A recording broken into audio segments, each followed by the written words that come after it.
we're going to be dealing with the order of operations with integers, so it's the same rules that you're familiar with. You know, do parentheses first, then your exponents, multiplication or division, whichever comes first, and then addition and subtraction, whichever comes first, moving from a left to right style like you're reading a page in a book.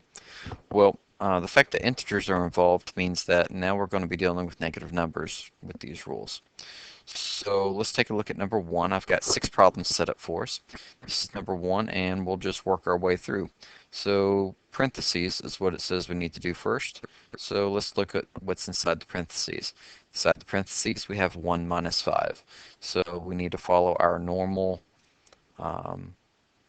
subtraction rules. Keep, change, change. So 1 plus negative 5 is negative 4. Go ahead and keep these parentheses around it.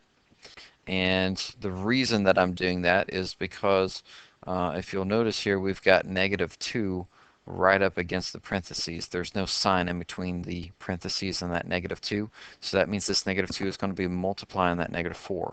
But we don't want to do that yet. We want to go through our steps. Are there any exponents left here? Nope, there never was anything, so we go ahead and check that step off. Now, I've got the multiplication and division all colored in green here, so that way you know this is one step. So even though it's got 2 boxes here, I'm just going to be putting 1 check mark here once we're done with it all. And when we get to this step, even though the multiplication is listed first, it doesn't mean we do it first. We look over here on the left side of the problem and we scan to the right side. And we say, is there any multiplication or, see this or right here, or division to do first? And you'll see that the very first two numbers that come up is 6 divided by negative 2 is actually going to be negative 3. So we've handled this part of it, and we've not touched the parentheses negative 4 that's sitting beside it. Since there was no sign in between this negative 2 and the parentheses, that just kind of slides in next to this new answer that we got from 6 divided by negative 2. And this means multiply.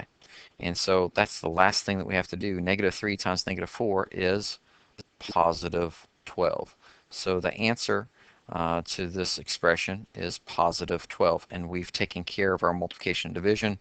We don't really care about the addition and subtraction because there's no addition and subtraction to do. We got it down to one number. All right, so parentheses first. That's the first thing we need to do. And I see we have, again, subtraction. So keep, change, change. Keep the negative 3, change the subtraction to addition, and change the sign of the second number. Since it's positive, it will become negative. Negative 3 plus negative 3 is negative 6. Now I see that there is a sign right here next to that parenthesis, and there's also a sign right here next to this, so I don't need to put the parentheses around this negative 6 anymore. I just pull down the rest of the problem that I've not dealt with yet. Make sure you don't forget a single sign. I did on the first problem and had to actually restart the video, so it happens to all of us. Now, we've handled parentheses. Are there any exponents? Scan very calmly and don't be in a rush. There we go. There are no exponents. Now, multiplication or division. Well, left to right. Here we go. 6 divided by negative 6 is negative 1. Pull down the minus negative 3. Is there any other multiplication or division? Left to right? No. So we're good there. And now addition or subtraction, left to right. Well, here's subtraction. Negative 1 minus negative 3. Same thing. Keep, change, change.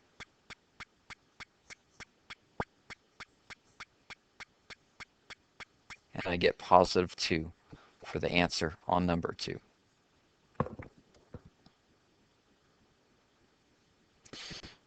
Are there parentheses? Well, in this scenario, we've actually got 2 sets of parentheses. And so what I recommend is let's just go left to right. So your first parentheses is 2 plus 4. So I'm going to go ahead and solve that. That would be 6. The second parentheses is 1 minus 3, and that's, subtraction. So keep, change, change. And 1 plus negative 3 is negative 2. So we've done our parentheses, but see this sign right here? We need to pull that on down. And that's the last step that we need to do, but before we get to that division, are there any exponents? Nope. So what's 6 divided by negative 2? Negative 3. Okay, parentheses again. Sometimes there's no parentheses at all. Keep, change, change. So 6 plus 1 is 7. And let's pull down the rest of the problem here. Again, do not be in a rush when you're pulling down these extra numbers and signs that you haven't used yet. It'll just get you in trouble. No exponents, so we can check that one off. Is there any multiplication or division?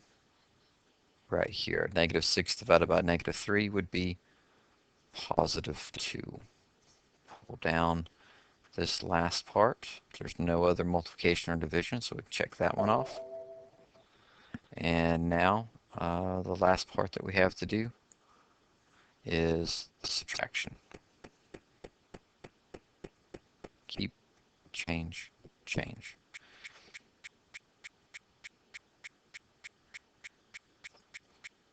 Negative 5 would be the answer.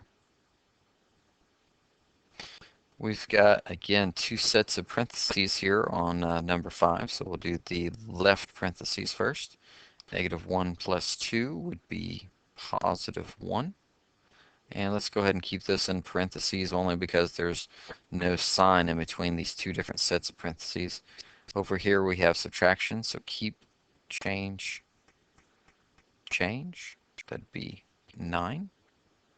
Again, I'm going to put this in parentheses, and it's the idea that basically after we've simplified these parentheses, they're going to be sitting right beside each of those numbers, and if there's no sign in between them and they're both sitting in parentheses, that just means multiplication. Let's go ahead and take care of our checklist though before we forget. We've done all of our parentheses. There are no exponents.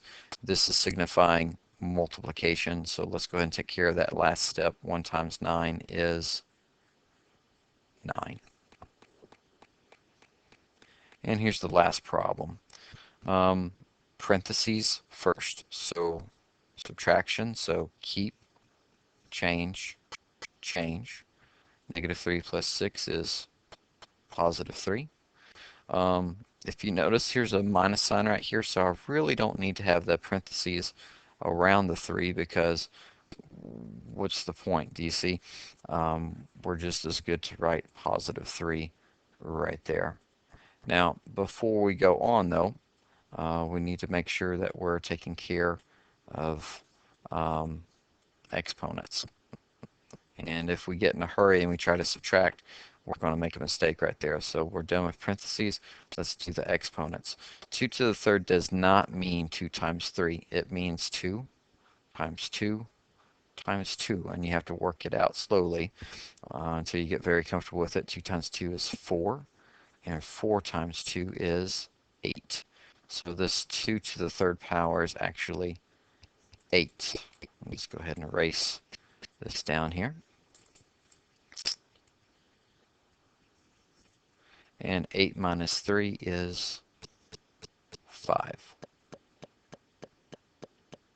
Time for you to get some practice.